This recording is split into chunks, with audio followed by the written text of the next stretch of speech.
सभी को जय माता की। मैं माँ काली माँ दूतनी दरबार से आज आपको छोटे से विषय में कुछ जानकारी देने जा रही हूँ कि जो बच्चे निराश हैं गुरु धारण करने के बाद भी, तो ऐसा क्या करें जो हमारे मन से ये निराशा निकले, और ऐसा क्या होना चाहिए जो हम भक्ति में सफलता प्राप्त करें।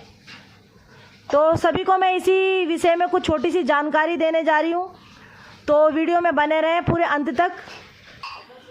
एक नॉर्मल भक्ति करते करते आपको काफ़ी समय हो चुका और आपने गुरु धारण भी कर लिया, परंतु आपकी शक्तियाँ सही से चल नहीं पा रही, ना ही तो आप कोई चौकी गद्दी दरबार लगा रहे, और आप इसी समस्या में उलझे हुए हो कि भाई हमारी गद्दी दरबार क्यों नहीं लग रही है और सबकी गद्दियाँ चल रही हैं। देखो जी, ये सब कर्मों की बात होती है। किसी की सफलता से कभी चिढ़ना नहीं चाहिए, ना ही अपने मन में कोई ऐसा गलत विचार लाना चाहिए कि उसकी तो अच्छी चढ़ाइयाँ हो रही है और हमारी नहीं हो रही है। तो आप अपने कर्म करो, सब कुछ कर्मों पे निर्भर होता है। कभी कभी क्या होता है कि हमारे जो हमने कुछ गलत कर्म किए हुए हैं, कुछ ऐसे पाप कर्म हुए हैं इस जीवन में जिससे हमारे उन्नति के दरबार नहीं खुल पा रहे हैं। हमें गुरु धारण करे भी 1-1.5 साल हो चुका है, परंतु हमारी शक्तियाँ कार्य नहीं कर रही हैं। तो अपने आप को भी ब्लेम ना करें और गुरु को भी ब्लेम ना करें, क्योंकि गुरु ने अपना कर्म कर दिया, गुरु ने हमारे शीश पे शक्तियाँ चला दी। अब शक्तियाँ सही से चलनी ना चलनी वो सब हमारे कर्मों पे निर्भर होता है, और हम अपने आप को भी ब्लेम नहीं कर सकते हैं, क्योंकि कभी कभी ऐसी परिस्थिति भी हमने देखी है कि काफ़ी जगह क्या होता है कि आपको लगता है कि शक्तियों का हाथ रख दिया गया सिर पे, लेकिन आप इस चीज़ को कैसे कह सकते हो कि गुरु ने शक्ति पूरी तरीके से चलाई है हमारी शीश पे।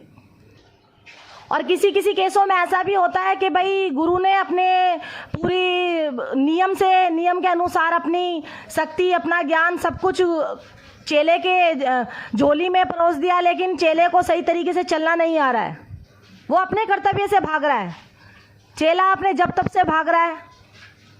तो बताओ, शक्तियों की भी इसमें कोई गलती नहीं होती है, गुरु की भी कोई गलती नहीं होती है, तो ये चीज़ चेलों पे भी थोड़ा सा निर्भर करती है।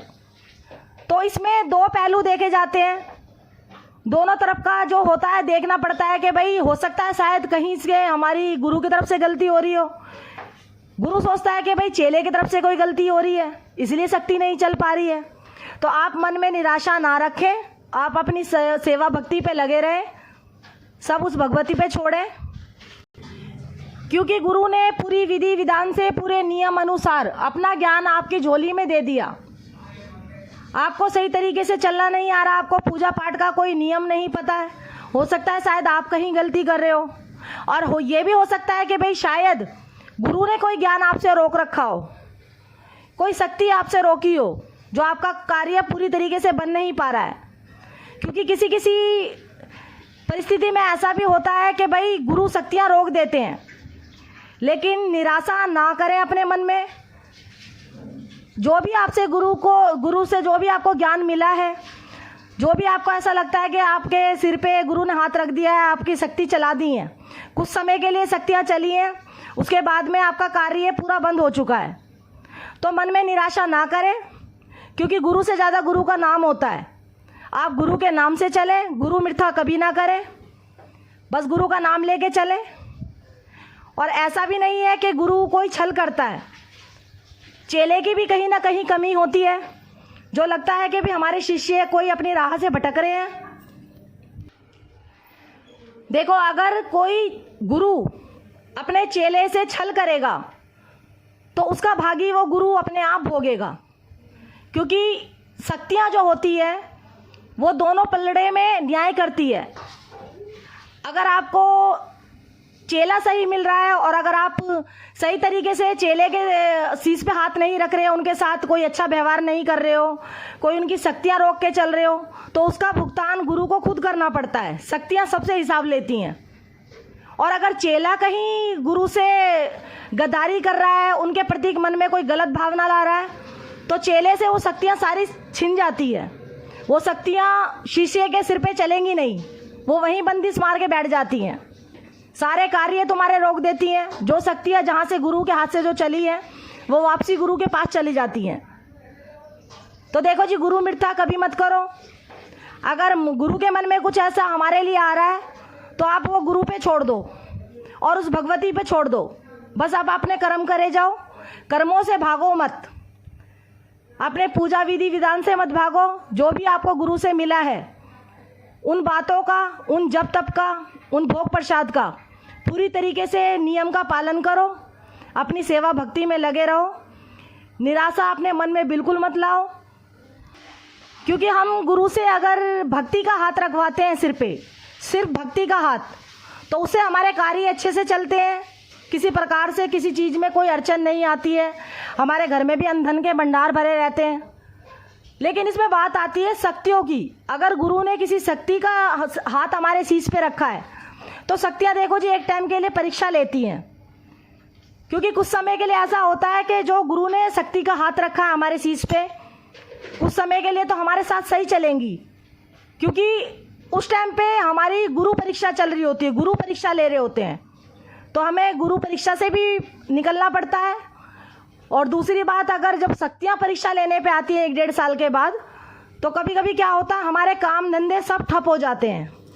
हमारे कारोबार जो चल रहे थे, सारे कारोबार में हमारे में सब गड़बड़ हो जाता है।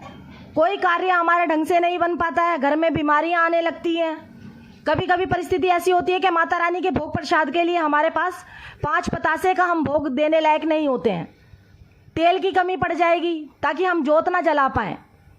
तो इसमें गुरु की कोई गलती नहीं होती है। ये हमारे से शक्तियाँ परीक्षा लेने के लिए आती हैं, क्योंकि परीक्षा में हमें निकलना है। किसी भी हालात में आप संघर्ष से बिल्कुल घबराए ना। जो भी अपनी आप पूजा भक्ति में लगे हुए हो, माता रानी का नाम लेके चलते रहो, क्योंकि जो मनुष्य अपने कर्मों से भागता है, अपनी भक्ति से भागता है, वो कर्मों में कभी अपने सफल नहीं हो पाता। कभी भक्ति में उन्नति के द्वार उसके नहीं खुलते हैं। आपने जैसे गुरु धारण करने से पहले शक्तियों को मन से माना था, उसी प्रकार से आप शक्तियों को बाद में भी मानते रहो। कभी ना कभी उस भगवती की निगाह फिरेगी आपके कर्मों के ऊपर, आपके परिवार के ऊपर। तो आप बिल्कुल ना घबराएं, गुरु मिथ्या बिल्कुल ना करें। अगर गुरु आपसे कोई छल कर रहा है तो गुरु आपका भागी बनेगा। वो शक्ति जो होती है, कभी कभी क्या होता है कि शक्तियाँ जो होती है किसी की सगी नहीं होती हैं। शक्तियाँ दोनों तरफ का न्याय करके चलती हैं। तो आप ये सब गुरु पे छोड़ दो और शक्तियों पे छोड़ दो। बस आप अपने कर्म करे जाओ। जो आप भोग प्रसाद दे रहे थे गुरु के नियम से, वो करते रहो। गुरु के नियमों को सारा अपना पालन करो। आप अपनी भक्ति में लगे रहो। बाकी के सब आप माता रानी पे छोड़ो। तो जी, मैंने छोटी सी जानकारी कुछ ये वीडियो के माध्यम से आप तक पहुंचाने का प्रयास करा है। अगर आपको हमारी वीडियो में थोड़ा सा भी कुछ अच्छा लगा हो तो चैनल को लाइक करिएगा, सब्सक्राइब करिएगा और ज़्यादा से ज़्यादा शेयर कीजिएगा। तो सभी को जय माता की।